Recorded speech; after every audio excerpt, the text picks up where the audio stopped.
امیر اہل سنت، آپ سے سوال ہے، محبت مصطفیٰ، اطاعت مصطفیٰ اور تعظیم مصطفیٰ صلی اللہ تعالی علیہ وآلہ وسلم کی اہمیت ارشاد فرمائیے۔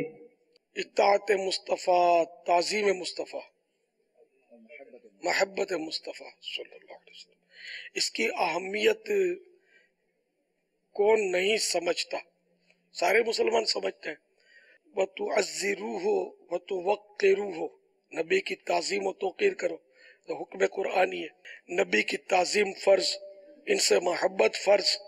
الا لا ایمان لمن لا محبت لا، خبردار اس کا کوئی دین ہی نہیں جس کو سرکار صلی اللہ تعالی علیہ وآلہ وسلم سے محبت نہیں۔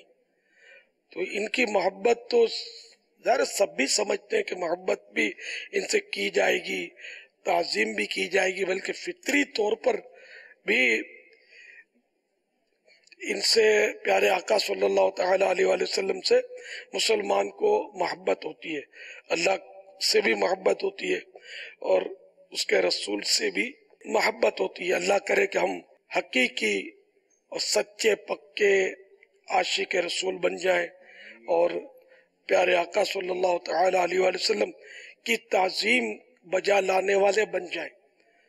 اور محبت کا یہ بھی تقاضا ہے کہ جس سے محبت کی جائے اس سے نسبت رکھنے والی ہر چیز سے محبت کی جائے، اور جس کی تعظیم کی جائے اس سے نسبت رکھنے والی ہر شے کی بھی تعظیم کی جائے، اور مسلمان ایسا کرتے بھی ہیں۔ صلو علی الحبیب صلی اللہ تعالی علیہ وسلم۔